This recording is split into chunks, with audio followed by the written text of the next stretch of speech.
Morning everyone. आज का जो हमारा टॉपिक रहेगा वो है फॉर्मेलिटी। ये हमारे पास फॉर्मेलिटी एक नेक्स्ट कंसंट्रेशन टर्म है। कंसंट्रेशन को हम किसी भी सोल्यूशन की कंसंट्रेशन को फॉर्मेलिटी के टर्म्स में भी एक्सप्रेस कर सकते हैं। अब ये फॉर्मेलिटी हमारे पास एक ऐसा मेथड है जो हम यूज करते हैं कंसंट्रेशन को एक्सप्रेस करने के लिए, किसी भी सोल्यूशन की कंसंट्रेशन को एक्सप्रेस करने के लिए, लेकिन जिसमें क्या होगा, आयनिक सोल्यूट होगा। वो सोल्यूशन जिसमें क्या होगा, आयनिक सोल्यूट होगा, उस सोल्यूशन की कंसंट्रेशन को एक्सप्रेस करने के लिए हम यूज करते हैं किस टर्म का, फॉर्मेलिटी का। अब आयनिक सोल्यूट का मतलब है कि जो सोल्यूट है वो एग्जिस्ट करेगा हमारे पास आयनिक फॉर्म में। जैसे हमारे पास अगर हम एग्जांपल लेते थे, सोडियम क्लोराइड होता है NaCl, तो ये टूट के क्या बनाता है, Na पॉजिटिव आइंस और Cl negative ions, chlorine negative ions. तो ऐसे सोल्यूशन जिसमें क्या प्रेजेंट होगा, आयनिक सोल्यूट प्रेजेंट होगा, तो हम उस सोल्यूशन की जो कंसंट्रेशन है वो हम कैसे एक्सप्रेस करेंगे, किसका यूज करके एक्सप्रेस करेंगे, फॉर्मेलिटी का यूज करके एक्सप्रेस करेंगे। अब ये फॉर्मेलिटी हमारे पास क्या होती है, it is the number of formula mass of solute, it's the number of formula mass of solute dissolve in per litre of the solution. ये हमारे पास क्या होता है कि कितना फॉर्मूला मास जो है सोल्यूट का वो 1 लीटर पर लीटर ऑफ द सोल्यूशन में डिजोल्व है, उसी को हम क्या बोलेंगे, उसकी फॉर्मेलिटी। जैसे अगर हमारे पास ये सोल्यूशन है, ये हमारे पास एक सोल्यूशन आ गया 1 लीटर सोल्यूशन, इसमें कितने फॉर्मूला मास सोल्यूट के जो हैं वो डिजोल्व हुए हैं, वही उसकी क्या होगी, सोल्यूशन की फॉर्मेलिटी। इसको हम डिनोट करते हैं बाय कैपिटल F से। जैसे मोलैरिटी थी हमारे पास, मोलैरिटी क्या थी, number of moles of solute dissolve per litre of the solution. Normality थी हमारे पास, number of grams equivalent of solute dissolve per litre of the solution. वैसे ही हमारे पास फॉर्मेलिटी क्या होती है, number of formula mass of solute dissolve in per litre of the solution. इसको हम डिनोट करते हैं कैपिटल F से। और फॉर्मेलिटी अगर हम मैथमेटिकली देखें, इसका फॉर्मूला जो है वो क्या होगा, कैलकुलेट करने का formality, number of formula mass of solute upon volume of solution in litres. अब जब हमें वॉल्यूम जो होगी वो लीटर्स में दी होगी, तो हमारे पास फॉर्मेलिटी किसके बराबर होगी, number of formula mass of solute upon volume of solution in litres. तो इस फॉर्मूले से जो है हम फॉर्मेलिटी को कैलकुलेट कर सकते हैं। अब अगर हमें वॉल्यूम जो है अगर मिलीलीटर्स में दी होगी, तो फॉर्मेलिटी कैलकुलेट करने का फॉर्मूला क्या होगा हमारे पास, number of formula mass of solute upon volume of solution in millilitres into में क्या आ जाएगा, 1000, क्योंकि हमारे पास 1 लीटर्स में कितने मिलीलीटर्स होते हैं, 1000। तो हमारे पास क्या होगा, फिर फॉर्मूला क्या होगा कैलकुलेट करने का, number of formula mass of solute upon volume of solution in millilitres into में क्या आ जाएगा, 1000 आ जाएगा। अब फॉर्मेलिटी के यूनिट्स क्या होते हैं हमारे पास, हमने क्या बोला है कि number of formula mass of solute है तो आ जाएगा, मास है तो ग्राम, फॉर्मूला मास है तो क्या आ जाएगा, ग्राम फॉर्मूला मास अपॉन क्या आ जाएगा, लीटर्स। ये है इसके यूनिट्स। या फिर इसको हम ऐसे रिप्रेजेंट करते हैं, ग्राम का G आ जाएगा, फॉर्मूला मास लीटर, ये अगर डिवाइड में है तो जब हम इसको न्यूमरेटर में लेकर जाएंगे तो इसकी पावर जो है वो इनवर्स हो जाएगी, तो क्या आ जाएगा, gram formula mass litre inverse. या फिर सिंपली इसको हम किससे डिनोट करेंगे, F से। तो ये थे यूनिट्स ऑफ फॉर्मेलिटी। अब हमने बोला है कि जो फॉर्मेलिटी होती है वो किसके इक्वल है, number of formula mass of solute upon volume of solution in litres. तो ये जो number of formula mass of solute ये क्या होते हैं, इनको हम कैसे कैलकुलेट कर सकते हैं, तो number of formula mass of solute हमारे पास किसके इक्वल होता है, मास of solute upon formula mass. Number of formula mass of solute किसके इक्वल होता है, मास ऑफ सोल्यूट अपॉन फॉर्मूला मास।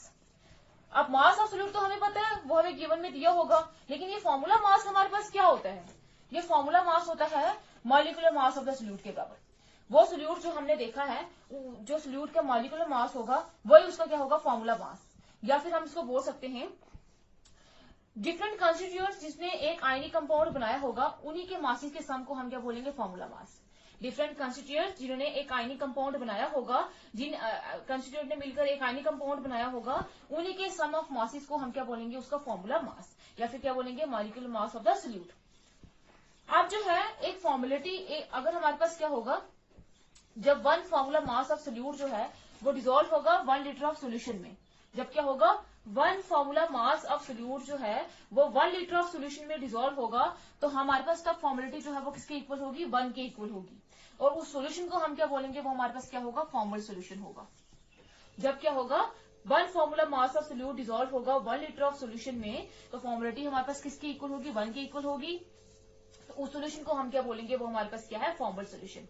जैसे मोलैरिटी नॉर्मेलिटी जो थी वो टेम्परेचर के साथ चेंज होती थी, वैसे फॉर्मेलिटी भी जो है सोल्यूशन की वो टेम्परेचर के साथ चेंज होती है, क्योंकि फॉर्मेलिटी भी किसके ऊपर डिपेंड करती है, वॉल्यूम के ऊपर, और वॉल्यूम जो है वो टेम्परेचर के साथ चेंज होती है।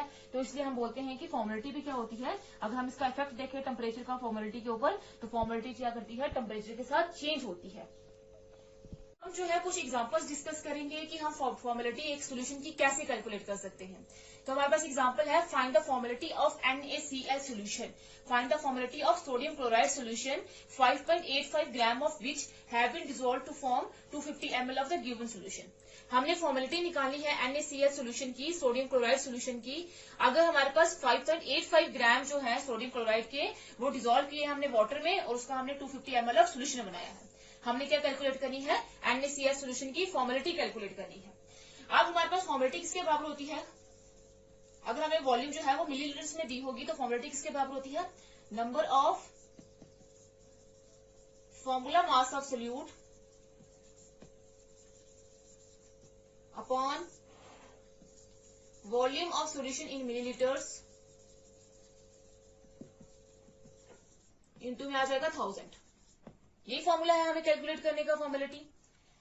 अब हमें क्या दिया, वॉल्यूम ऑफ सोल्यूशन तो दी हुई है मिलीलीटर्स में, तो अब हम पहले क्या निकालेंगे, number of formula mass of solute. तो वो कैसे कैलकुलेट करते हैं, number of formula mass of solute is equal to mass of solute upon formula मास,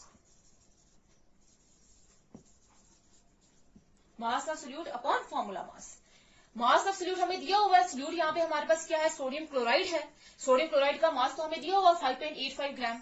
तो अब फॉर्मूला मास हम कैसे निकालेंगे, फॉर्मूला मास हमारे पास किसके इक्वल होता है, फॉर्मूला मास होता है हमारे पास molecular mass of the solute, molecular mass of the solute जो हमने ऑब्जर्व किया।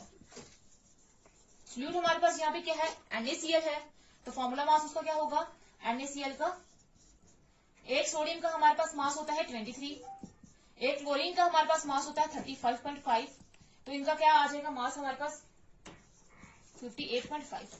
तो हमारे पास फॉर्मूला मास कितना निकला, 58.5। ये हो गया हमारे पास। अब हम क्या करेंगे, number of formula mass calculate करेंगे, वो क्या है, मास ऑफ सोल्यूट, मास कितना दिया होगा 5.85,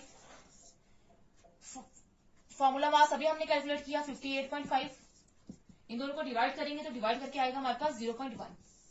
तो हमारे पास number of formula mass of solute जो है, ये number of formula mass of NaCl जो है वो हमारे पास कितने निकले हैं, 0.1। अब फॉर्मेलिटी F जो है वो कैलकुलेट कर सकते हैं, वो क्या है, number of formula mass of solute, वो अभी हमने कैलकुलेट किए 0.1।